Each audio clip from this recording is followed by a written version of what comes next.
My name is Anna. I'm 24 years old. I work as a primary school teacher.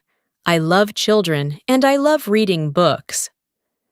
My life now is calm and simple.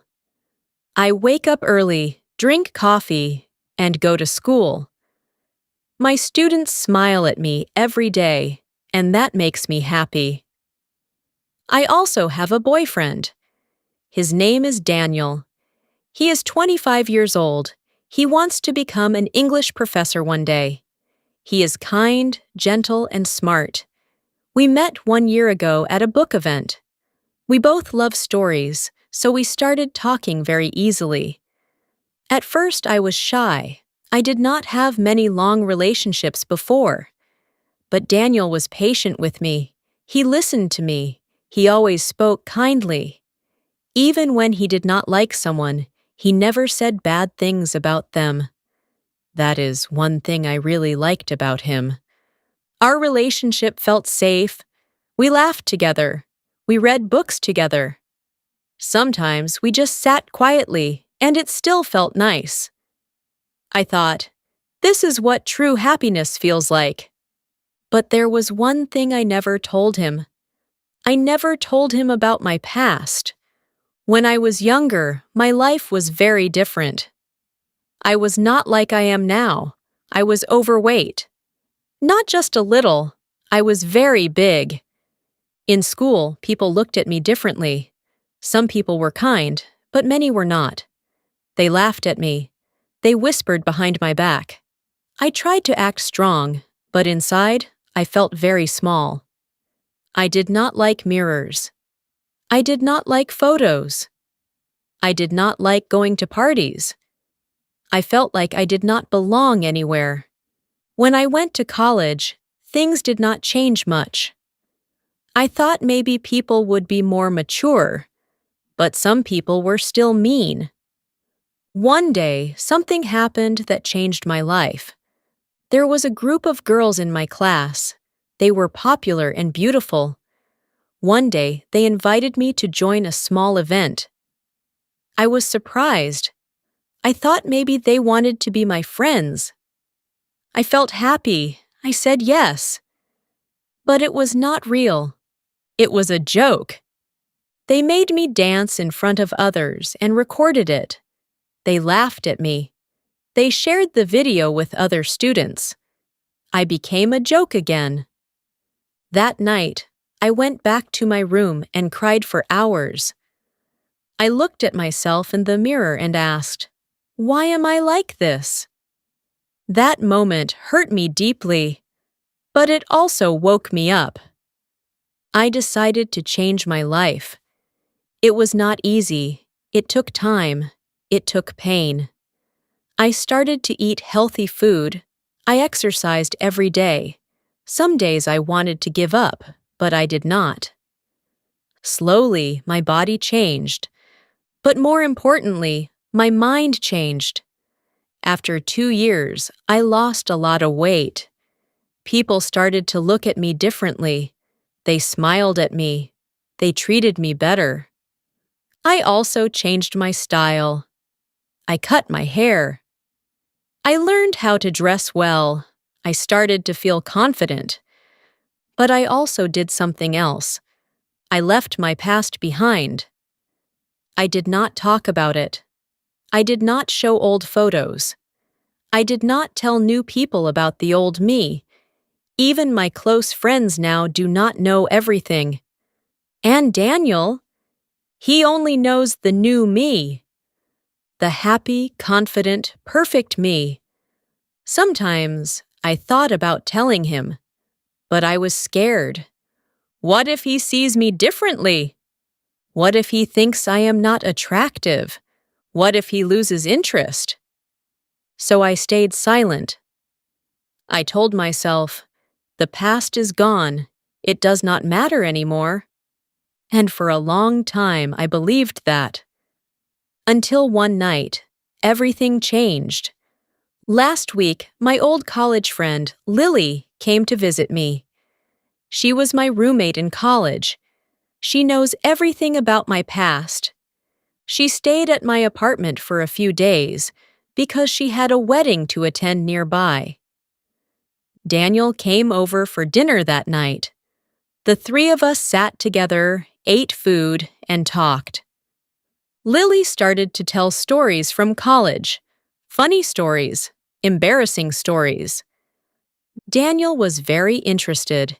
He laughed a lot. He asked many questions. I felt a little nervous, but I tried to stay calm. Then Lily talked about a dance competition we joined in our second year. I remembered that day. It was one of the few happy moments in my past.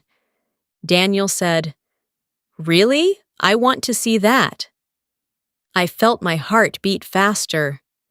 Lily smiled and said, "I think I have a video." She took out her phone and started to scroll. At that moment, I was in the kitchen, cleaning the dishes. I could hear them talking and laughing. I told myself, "It's okay, it's just a video." But deep inside, I felt afraid. After a few seconds, Lily found the video. She said, "Here it is!" They started watching. I stood still in the kitchen. My hands were wet. My heart was racing. I did not want to go to the living room, but something inside me told me to go. Slowly, I walked out. When I entered the room, they were both looking at the phone. I looked at Daniel's face, and in that moment, everything inside me broke. When I walked into the living room, I saw Daniel's face clearly. At first, he looked confused. Then his face changed. His eyes became cold.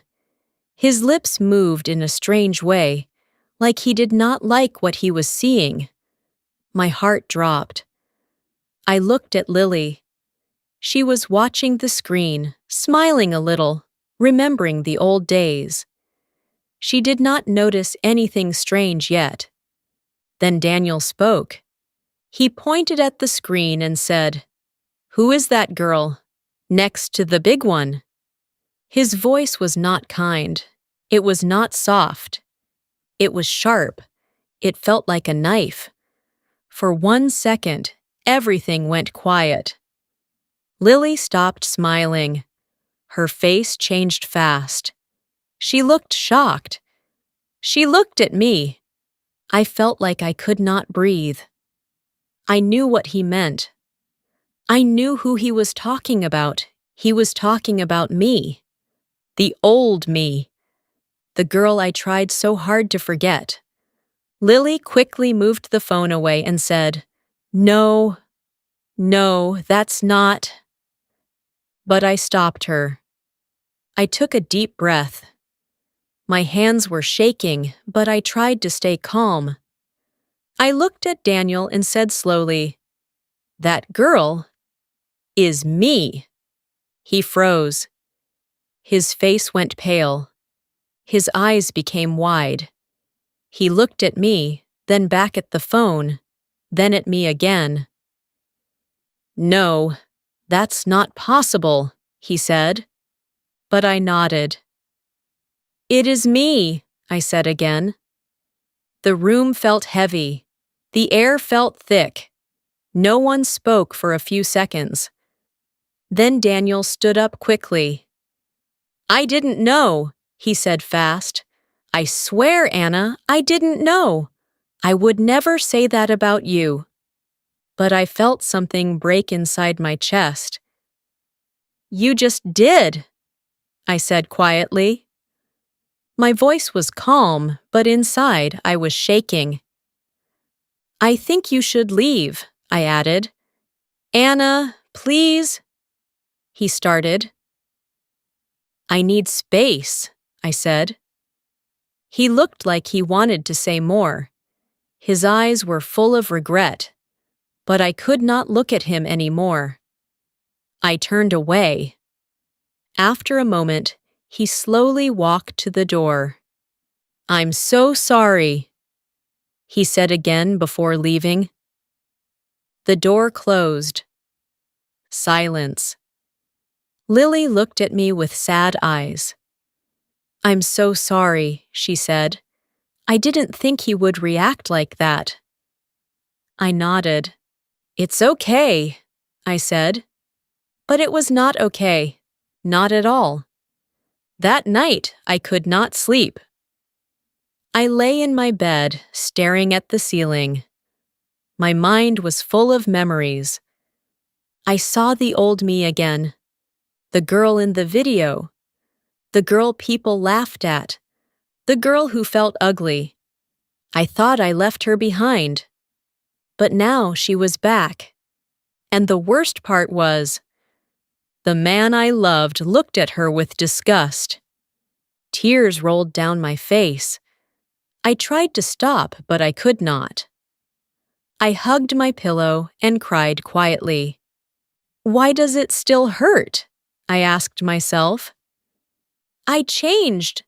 I worked so hard. Why does it still hurt? But there was no answer. The next morning, I woke up early. I did not want to stay in the house. I put on my running shoes and went outside. Running always helped me clear my mind. The air was cool. The streets were quiet. I started to run slowly, step by step, breath by breath. I tried to forget everything, but I could still hear his voice in my head. "Who is that girl? Next to the big one." It repeated again and again. Suddenly, I saw someone standing ahead of me. It was Daniel.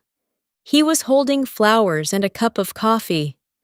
My steps slowed down. I wanted to turn around, but it was too late.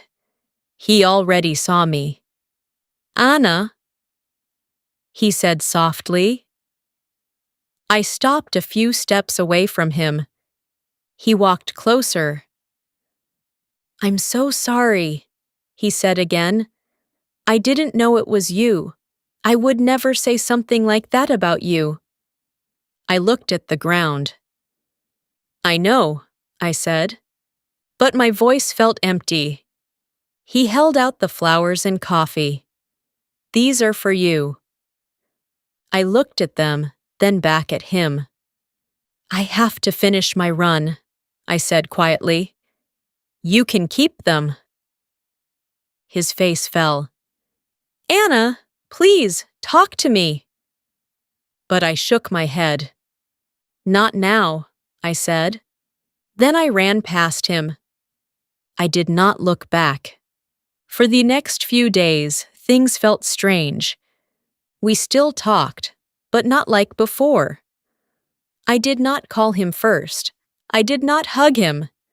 When he touched me, I felt uncomfortable. It was not because I hated him. It was because something inside me changed. I could not forget that moment. I could not forget his face, the way he looked at me, not at the new me, but at the old me.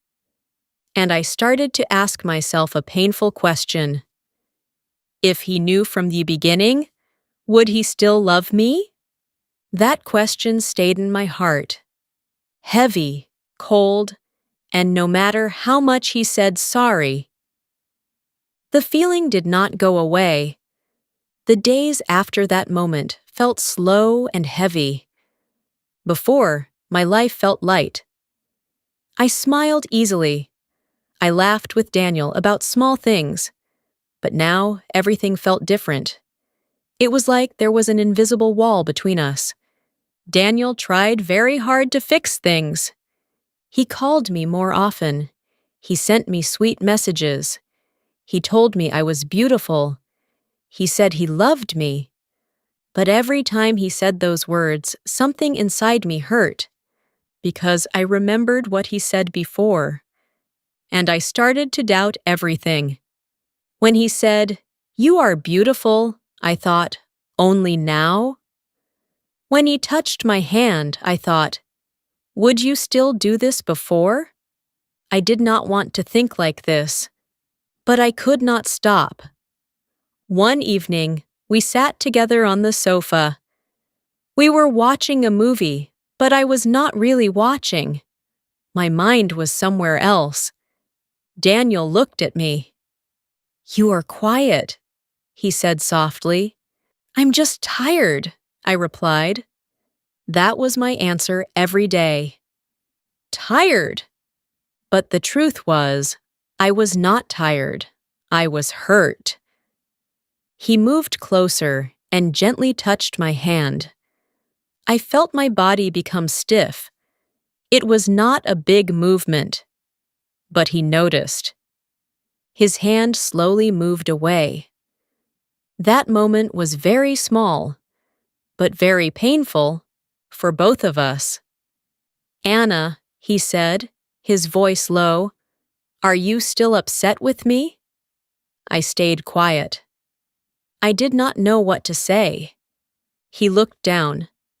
"I know I made a mistake, but I didn't know it was you. Please understand that." "I do understand," I said. And it was true. I understood. But understanding did not remove the pain. He looked at me again. "Then why does it feel like I'm losing you?" His words hit my heart, because I felt it too. We were slowly moving apart, not because we wanted to, but because something broke between us. That night, after he left, I sat alone in my room. I looked at my phone. There were messages from my friends. At first, I thought they were just normal messages. But when I opened them, my heart sank. "Hey, is this really you in this picture?" "I saw your old photo. Wow, you changed a lot." I understand why Daniel was shocked. My hands started to shake. "What is this?" I whispered. Then I found out. One of our mutual friends had found an old photo of me online. It was from my college days. And now, people were sharing it. My past was no longer hidden. It was out. Open for everyone to see. More messages came. Some were kind. "You look amazing now, don't worry." He didn't mean it. "It's not a big deal." But some messages hurt. "You know he likes fit girls." It was a normal reaction. You can't blame him. Tears filled my eyes again. A normal reaction? So, it was normal to feel disgust? It was normal to look at someone like that? I felt small again. Just like before. I quickly typed a message in our group chat. "Please stop. This is private. Stay out of it." Then I closed my phone.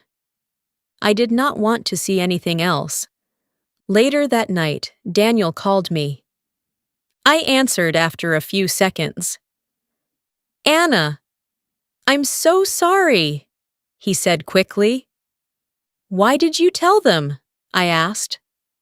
My voice was calm, but inside I was angry. "I didn't tell them everything," he said. "I just asked for advice. I didn't know they would look for your old photos." I closed my eyes. "This is not helping," I said. "I know," he said, his voice breaking. "I messed up again." There was silence for a moment. Then I heard something unexpected. Daniel was crying. "I don't want to lose you," he said. "I don't know what to do.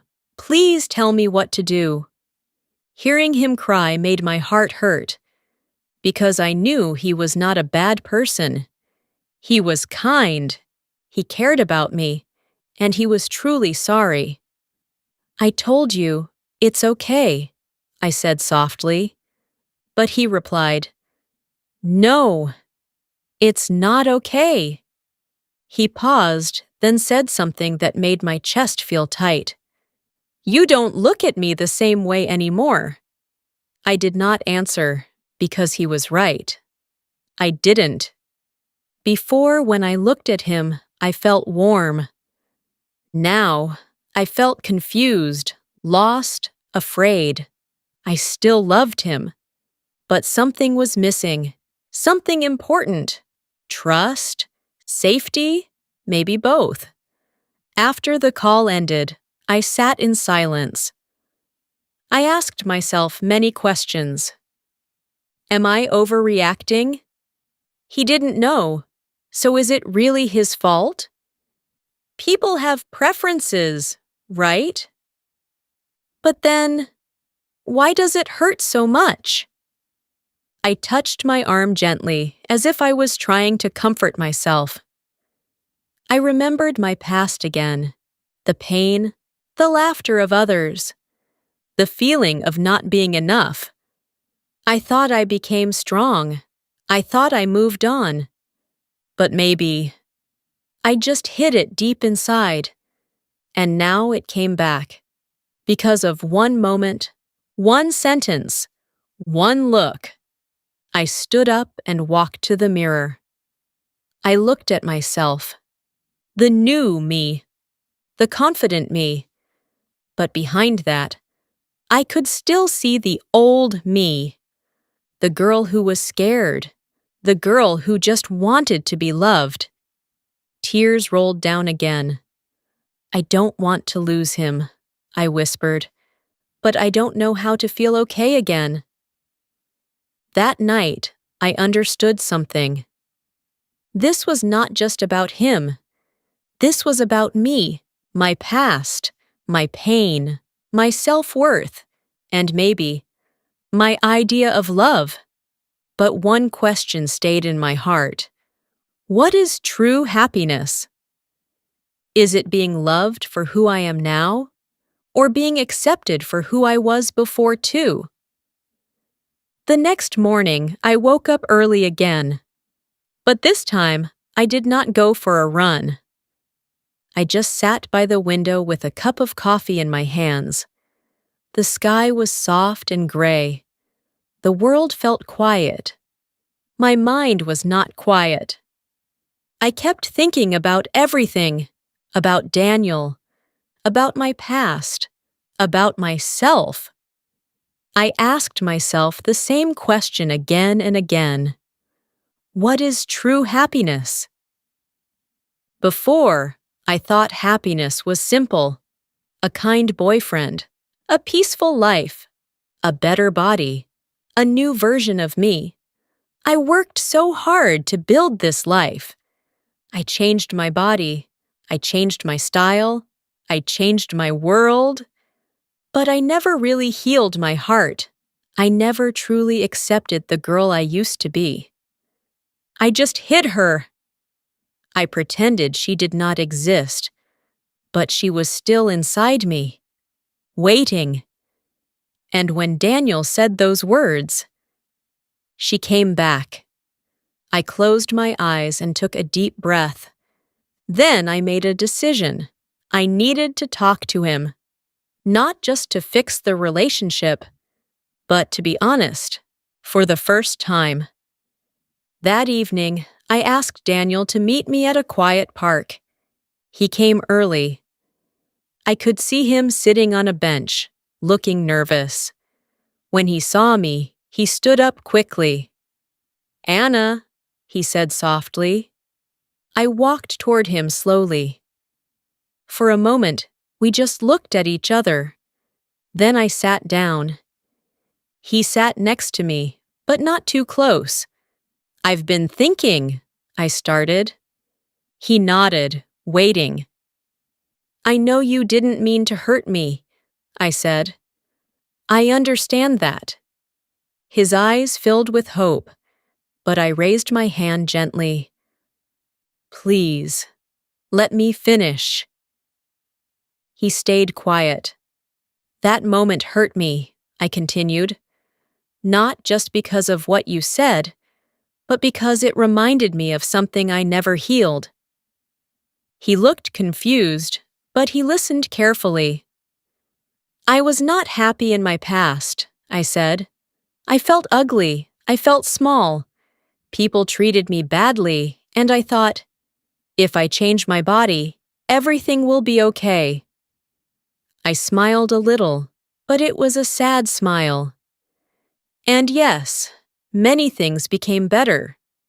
But inside, I was still the same girl. Daniel's eyes softened. I never told you because I was afraid, I said. Afraid that you would see me differently. He shook his head quickly. Anna, I don't. But you did, I said gently. He stopped talking. Tears filled his eyes again. I know you didn't know it was me, I said, but the way you looked at her, the way you spoke, it hurt me deeply. I'm so sorry, he whispered. I believe you, I said. And I meant it. For the first time, I truly believed his apology. But this is not only about you, I added. He looked surprised. This is about me, too, I said. I need to accept my past. I need to stop hiding. Because if I can't accept who I was, how can I believe someone else will? He was quiet for a long moment. Then he spoke. I love you, he said. All of you. I just didn't know. Your full story. I looked at him. Would you still love me if I never changed? I asked softly. He did not answer immediately. That scared me. But then he said slowly, I don't know, because I never met that version of you. My heart hurt a little, but I respected his honesty. But I know this, he continued. I love the person you are, your kindness, your strength, your heart. And now, I understand how strong you really are. Tears filled my eyes again. Not from pain this time, but from truth. We sat in silence for a moment. Then he said, I want to learn. I want to be better. Please don't push me away. I took a deep breath. I don't want to lose you, I said. But I also need time, I added. He nodded. I understand. Slowly, he reached for my hand. This time, I did not pull away. My heart was still healing, but it was not closed anymore. As the sun started to set, I felt something new inside me. Not perfect happiness, not complete peace, but something real, something honest. I finally understood something important. True happiness is not about being perfect. It is not about having the perfect body. It is not about hiding your past. It is not about never feeling pain. True happiness is accepting yourself, all of yourself. The past, the present, the imperfect parts. And letting someone see you. Really see you. I looked at Daniel again. Things were not the same as before, but maybe that was okay, because now our love was more real, more honest, and maybe stronger. I smiled a little, and for the first time in many days, I felt like I could breathe again.